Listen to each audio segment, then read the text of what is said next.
Hello student, एक बार फिर से आप सभी का स्वागत है। और आज हम लोग पढ़ने वाले हैं समांतर श्रेणी, जिसको बोलते हैं एपी, अर्थमेटिक प्रोग्रेशन। शॉर्ट में हम लोग इसको एपी भी कहेंगे, अर्थमेटिक प्रोग्रेशन। तो सबसे पहले हम लोग समझ लेंगे कि एपी एक्चुअल में होता क्या चीज़ है।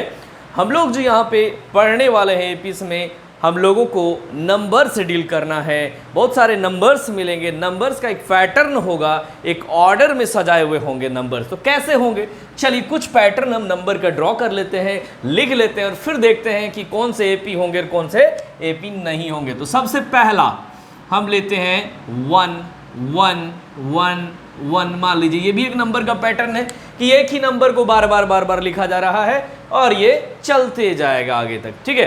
तो इस तरह से ये हो सकता है। दूसरा हो सकता है किस तरह का, तो 1 2 3 4, इस तरह से ये पैटर्न जो है एक एक करके हमेशा बढ़ते जा रहा है। तीसरा किस प्रकार का पैटर्न हो सकता है, तो एक जैसे 2 है, यहाँ पे 4 है, 6 है, 8 है, 10 है, 12 है, इस तरह से आगे बढ़ते जा रहा है। चौथा होगा आपका, मान लीजिए 2 है, फिर 4 है, फिर 8 है, डबल होते जा रहा है, फिर 16 है, फिर 32 है। इन सभी को हम लोग कंपेयर करके देखेंगे और सीखेंगे, समझेंगे, कंसिडर करेंगे इस पर कि ये एपी है कि नहीं है।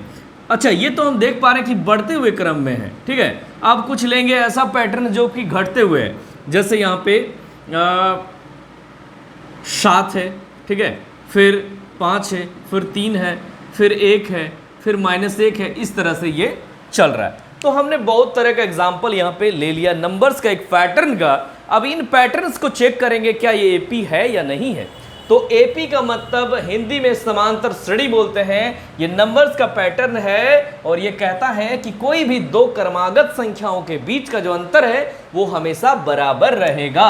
तो आप देख लीजिए, फर्स्ट जो एग्जाम्पल हम लोगों ने लिया है 1 और 1, क्रमागत दो, पहला जो संख्या है वो 1 और 1 है, दोनों में अंतर कितना है, 0 का है। फिर अगला जो अंतर है वो कितना का है, 1 और 1 में 0 का। फिर आगे जो अंतर है वो 0 है। तो इस तरह से हम देख पा रहे हैं कि प्रत्येक क्रमागत संख्याओं के बीच का जो अंतर है वो हमेशा बराबर है। तो जब ऐसा हो जाए कि कोई भी नंबर्स का पैटर्न दिया हुआ है और वहाँ पे कोई भी दो क्रमागत नंबर के बीच का जो अंतर है वो हमेशा बराबर रहे, तो उसको हम लोग समांतर श्रेणी में गिनेंगे, यानी कि पहला वाला एपी हो गया। दूसरा आगे देख पा रहे हैं 1 2 3 4, इस तरह से। चलिए डिफरेंस चेक करते हैं। 1 और 2 के बीच कितने का अंतर है, तो 1 का अंतर है। 2 और 3 के बीच कितने का अंतर है, 1 का अंतर है। 3 4 के बीच कितने का, 1 का।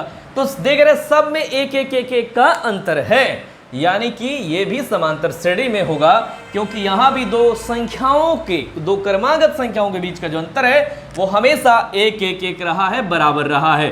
तो ये भी एपी में होगा। अगला देखिए 2 4 6 8 10, यहाँ पे चेक करेंगे हम लोग। पहला और दूसरे के बीच अंतर 2 है, दूसरा तीसरा इसमें भी 2 है। 6 और 8 के बीच का अंतर 2 है, 8 10 के बीच का अंतर 2 है। तो ये भी 2 2 2 सभी में आ रहा है, यानी कि जो क्रमागत संख्याओं के बीच का अंतर है वो हमेशा 2 है, जिसके चलते ये भी एपी होगा। अगला चेक करेंगे, पहला और दूसरे के बीच का अंतर 2 4 में 2 का अंतर है, 4 और 8 में 4 का अंतर है। यहाँ पे मिस्टेक हो गया, देखिए यहाँ पे 2 का अंतर है, यहाँ 4 और यहाँ पे 8 का अंतर है। तो ये जो अंतर है वो बराबर नहीं हो रहा, दोनों में डिफरेंस जो है वो बराबर नहीं हो रहा, इसीलिए ये एपी नहीं होगा, ठीक है ना।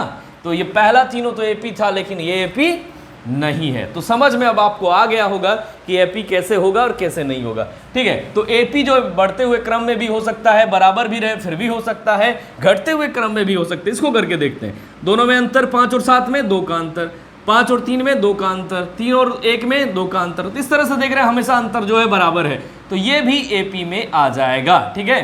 तो यहाँ जो भी एग्जाम्पल हमने लिया था इसमें से चारों जो है एपी है, लेकिन 4th नंबर जो लिखा हुआ है वो एपी नहीं है।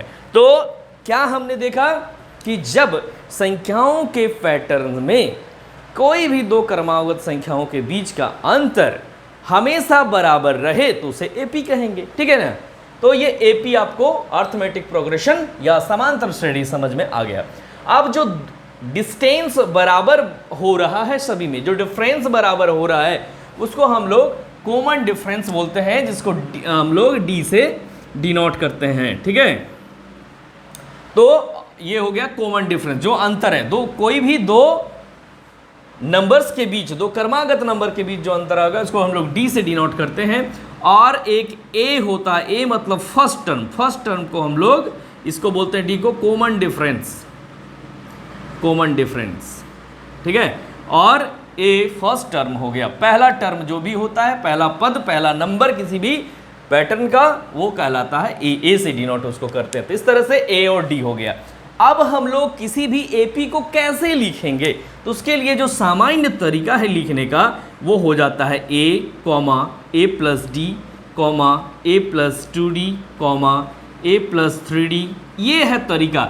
इस तरीके से अगर आप लिखते हैं तो किसी भी एपी को आप बना सकते हैं आसानी से। अब आप देख लीजिए कि कैसे बनाएंगे, ये इसका सामान्य रूप है, ठीक है, जनरल फॉर्म है। अब अगर आपको ए और डी का मान दिया रहे तो आसानी से कोई भी एपी आप निकाल सकते हैं। जैसे मान लीजिए ए का वैल्यू आपको 2 दिया हुआ है, डी का वैल्यू 5 दिया हुआ है, तो कैसे आप निकालेंगे ए और डी, ठीक है। सार्वंतर है 5 और प्रथम पद है 2, तो ए का वैल्यू यहाँ पे 2 रख दीजिए और एक यहाँ भी है तो 2 रखिए, प्लस डी का वैल्यू कितना है 5 रख दीजिए, आगे कॉमा ए यानी कि 2 प्लस 2 इंटू डी कितना है 5, फिर आगे बढ़ाइए ए कितना है 2 प्लस 3 इंटू डी कितना है 5। इस तरह से ये आगे बढ़ते जाएगा। इसको आगे बढ़ा लीजिए तो 2, 5 और 2 7, यहाँ पे देखिए 5 दूना 10 प्लस 2 12, फिर इसको देखिए 5 3 15 2 17, तो इस तरह से ये आगे बढ़ते जाएगा। तो देखिए एपी आपको ज्ञात हो चुका है।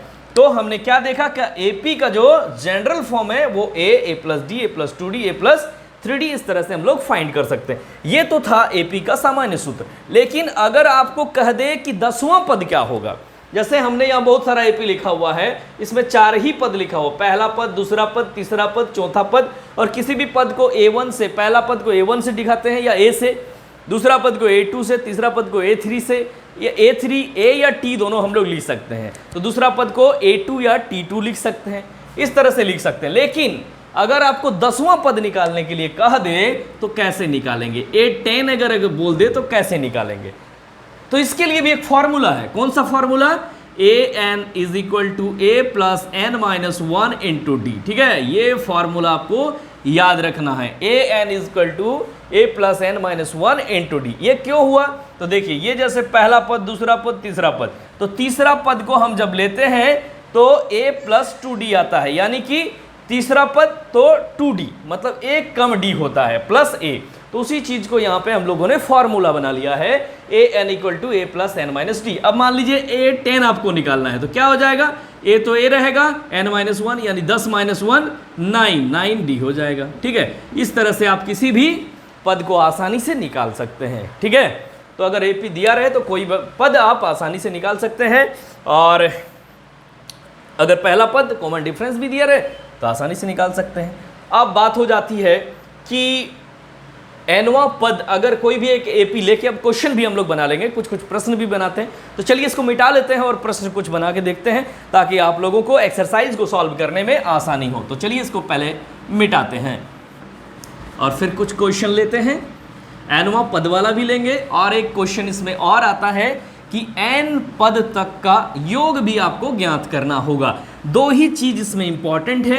एपी में क्लास 10 में आपको 2 ही चीज को सीखना है, क्या क्या, तो nवां पद ज्ञात करना, यानी कि 10वां 20वां 40वां पद ज्ञात करना, और 20वें पद तक का योग ज्ञात करना। तो सबसे पहले हम लोग किसी भी एपी को यहाँ पे ले लेते हैं, जैसे मान लीजिए 2 4 6 8 10, आगे बढ़ते रहा, तो ये एक एपी है, हम लोग जानते हैं।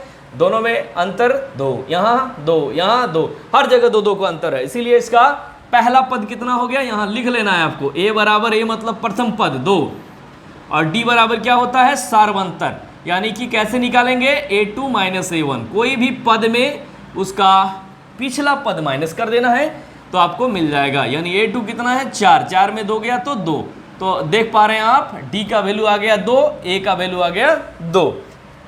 अब आपको क्या ज्ञात करना है, इसका 10वां पद आपको ज्ञात करना है, A10 क्या होगा ये फाइंड करना है। तो कैसे ज्ञात करेंगे, A10 is equal to a plus n minus 1 into d, ये फॉर्मूला भी हमने बताया था। यहाँ पे n का मान 10 है, तो a का वैल्यू कितना हो गया, a का वैल्यू 2 है, पहले हम लोग को पता है n माइनस 1 यानी कि 10 माइनस 1 इंटू डी, डी कितना है, तो d का वैल्यू 2 हम लोगों ने फाइंड किया। आगे कीजिए 2 प्लस 10 में 1 घटाइए, 9 इंटू 2 हो जाएगा 18, तो 9 दूना 18 प्लस 2 20। इस तरह से 10वां पद आपको ज्ञात हो चुका है। अब यही क्वेश्चन नहीं है, इसके अलावा भी एक प्रश्न आप लोगों को सीखना है कि n पद तक का योग क्या होगा, 10वें पद तक का योग क्या होगा। तो उसको हम लोग Sn से डिनोट करते हैं। मान लीजिए इसके साथ ही आपको यह भी क्वेश्चन पूछ दिया है कि S10 का वैल्यू क्या होगा, यानी कि प्रथम 10 पदों का योग क्या होगा। सभी को जोड़ेंगे तो 4 2 6 6 6 12 12 और 8 20 और 10 30, इस तरह से आगे बढ़ाते जाएंगे। तो सबको जोड़ेंगे, काफ़ी समय लगेगा आपको, फॉर्मूला से बनाएंगे तो तुरंत बन जाएगा। तो Sn is equal to, formula ध्यान दीजिएगा, Sn इक्वल टू होता है n/2 2a plus n-1 into d. ये है फॉर्मूला, इस फॉर्मूला को आपको याद रखना है। अब आपको ज्ञात क्या करना है, S10, तो n का वैल्यू 10 है यहाँ पे, तो 10 बाई हो जाएगा 2, n/2 2a प्लस n-1, ठीक है। तो n/2 2a, 2 इंटू a का वैल्यू कितना है 2 है, प्लस n-1 यानी कि 10 - 1 इंटू डी का वैल्यू कितना है, तो d का वैल्यू है 2, यहाँ पे रख दीजिए, आगे बढ़ाइए। 10/2 हो गया 5, 2 2 जा 4 हो गया, प्लस n-1 10 - 1 9 गुना 2, इसको आगे बढ़ाएंगे तो आप देख पा रहे हैं 5 गुने कितना 9 दूना 18 प्लस 4 22, तो 22 गुना 5 22 पंचे 110। तो इस तरह से आपको S10 का वैल्यू मिल गया 110, यानी कि प्रथम 10 पदों को अगर आप जोड़ेंगे एक एक करके तो कितना मान आएगा 110। तो ये फॉर्मूला था, दो फॉर्मूला को आप याद रखेंगे, an is equal to a plus n-1 into d, और दूसरा formula Sn n/2 2a plus n-1 into d. ये दोनों फॉर्मूला से आप इसके प्रश्नों को आसानी से सॉल्व कर सकते हैं। तो ये इसका बेसिक कंसेप्ट था, इस कंसेप्ट को देख के, इसको समझ के आप आसानी से जो चैप्टर्स के प्रश्न है उसको बना सकते हैं। फिर भी अगर कोई दिक्कत हो तो कमेंट बॉक्स में ज़रूर लिखें, उस प्रश्न को आपको समझाया जाएगा, बताया जाएगा, और कोई भी दिक्कत हो तो उसको क्लियर कर दिया जाएगा। वीडियो अच्छा लगा हो तो लाइक करें, अपने दोस्तों को शेयर करें, और ये चैनल क्लास 10 के लिए स्पेशल है, अगर सब्सक्राइब नहीं किया तो कर लीजिए। थैंक यू, मिलते हैं नेक्स्ट वीडियो में।